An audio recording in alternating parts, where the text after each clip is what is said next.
because right now, I mean, I don't know, but like the most popular music for me, like me and all my friends mostly listen to like rap and R&B. You know, so it's like most great R&B. You know what I'm saying? Yeah.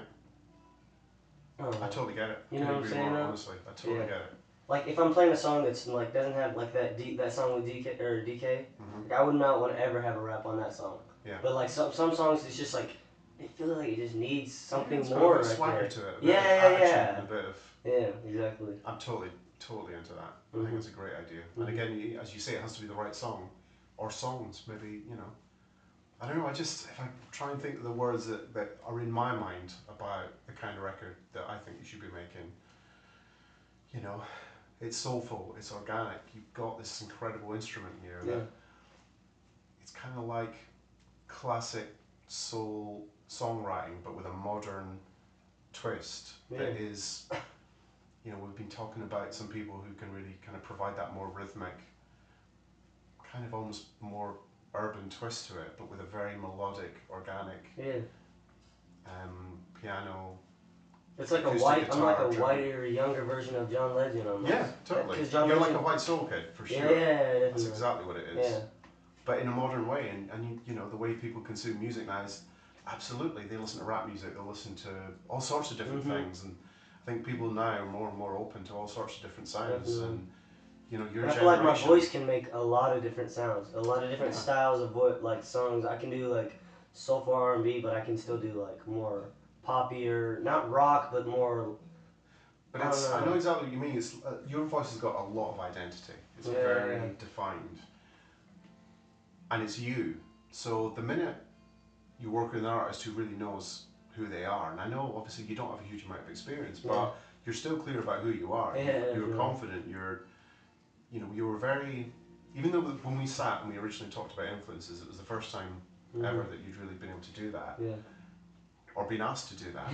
You were still very clear about what it was, and even just talking honestly about the types of things that you like listening to. There's a thread running through all those things, whether it's Kings of Leon or whether it's John Legend or the Cooks. I listen to all that stuff, and it all makes sense. It all totally makes sense in hearing the character of your voice and what you've been listening to and what you've grown up listening to. So I think there's a really, I totally get it. I really do. I totally get it, and I just think it's the organic grittiness of a great soul songwriter with that modern take, that melting pot. As I was saying, your generation is exposed to so many different kinds of music, and whereas some of these genres in the past might have been very disparate from each other, it's actually not the case at all. And hearing your voice and the way that you sing, there's a way to glue all that together, and you're the thread through all these things. It's your identity and character that makes it all yours. And like, you know how like a lot of different songwriters, they don't just stick to one type of music. Like that's the kind of artist I want to be. I don't want to just. It's like, why stop there at one type of music when I could just do all these different types? What you've got to do is, the way to do it is you've got to do exactly that. But you got to tie it all back into one spot. You can't be unfocused. If you confuse people don't like to be confused. Oh no, that's what I'm saying. Particularly now, because if artists do very different things, then people's attention span is so short, they'll just move on to something else. But there's a way of taking all those influences and kind of wrapping your arms around them creatively and making them all your own. And even though some of those things might be quite diverse, there's a way to blend those things in a very real way.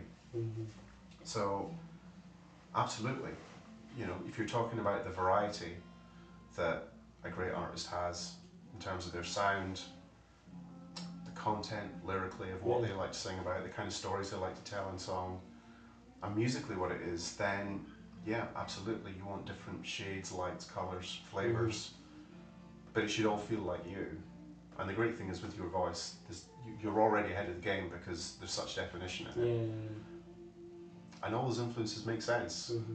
We don't know each other that well, but I can tell that all those influences are very real for you. And you're a young, soulful, you're a modern kid. It all makes total sense. It really does. And it's just finding the right the team to put around you that's going to define that. Yeah. And the minute you get 2 or 3 songs that you're like, wow, that is a keeper. That's one that's an important A-list song for us. Then it gets much easier and it gets really fun then because, you know. But I don't think that, for some artists getting to that point can take a long time, and for others it happens really, really quickly. Yeah. And I suspect and I hope and believe that for you it'll actually come quite quickly. Yeah, I feel like it is too. Like that's what I always tell people. They're like, how long do you think it's gonna take you to put out an album? And I always give them a short time because and they're like, really? That's like not. I'm like, I write music every day. Yeah. You know, it comes so naturally to me. I've been doing it since I was a little kid, finding melodies and chords on the guitar. So now it's like, I just never showed anybody that I can do it, and now I'm showing people. People have advice for me to do it. Now it's just like, what's better? You know, like I feel like I can do anything right now. I don't know. Yeah. I guess that's great. That's great to be that confident. I mean, look, you're going to define the sound of it quite quickly. Whether you know, there's a big difference between defining a sound quickly and making a record quickly. Making a record quickly means you've got to have a load of big, heavy pieces of ammunition. You've got to, because this is a business that is still driven to the largest extent by success at radio. So it's about having hit records. It's not just having great songs and great pieces of music that are entirely appropriate for you as an artist. It's about having songs that stuff that people are going to want to listen to. Songs that are getting there and just cannot get it out. And, exactly. And that radio programmers are going to hear and. And I feel like, I mean, even if I'm singing a cover, I've always felt like when, like even on American Idol, I would sing my song. I sing that James Morrison song. Everybody in the room was singing it at the end of the day. I sang that John Legend song. Everybody was singing it. Everybody was singing Trouble. I think that was your high point. With the John Legend song? Yeah, definitely. It's just so you. You get that little falsetto at the end, it's like, okay, well that's complete. I've been using that as a song that I play to people to try and best define. Definitely, and I'm glad you do that. You are. I'm happy about that because that's really the kind of stuff that I want to start doing. Yeah. And it's up as well, and it's, you know, again, the style of music that you do lends itself to slow ballads, and it lends itself to real up-tempo, uplifting stuff. So it's cool, it's exciting. I'm really excited. We're just setting out, you know, and it takes a little bit of time. It takes time to get going, and you know, you hear songs that are coming in, you kind of need to live with them for a minute, and then, you know, define where you're going next, and who to work with again, and who maybe, you know, not to work with again. Yeah, who not to work with again. Absolutely, it's just as important as knowing as who you do want to work with again, and defining the other people who are out there that we might not have immediately thought of that could really add something special at a certain point. You know, if we're working on tracks and there's a few tracks that are really working and then something missing, it's like being able to identify what is missing and then identify someone who can actually help create what's missing by firing something in you. They're bringing it out of me. Yeah, they're not bringing it from their brain, but then it's going through my brain. And I'm like, oh, that's me. Yeah, totally. You know, instead of saying, that's your idea in this song. You're trying to make the song half mine and half yours. No. That's exactly the way you've got to think about songwriting. Yeah. That's 100% right.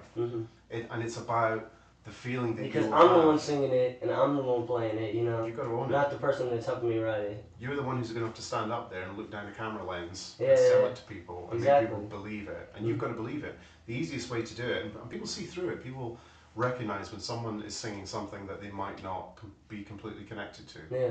They really identify it, and it's not pleasant to watch. We've all done it, and young kids can identify it just as well as any of us. It's you either feel it and you believe in it, or you don't. And if you don't, then you know that's when you miss. It's not the same song anymore. You miss. Yeah. And the thing you'll find is through doing these collaborations, doing these songwriting sessions, is that, and I'm so glad to hear you say that that's. You know, you've got exactly the right attitude about songwriting, which is, it's not about, because some artists and some writers get very defensive about, they're trying to change me into something I'm not by pointing this a certain way. When they do that to me, at that point I say, I don't really like that idea. I like this idea because it's more me. And that's cool. You should always, you know, you're a co-creator in this. You've got to speak up and let people know what you think.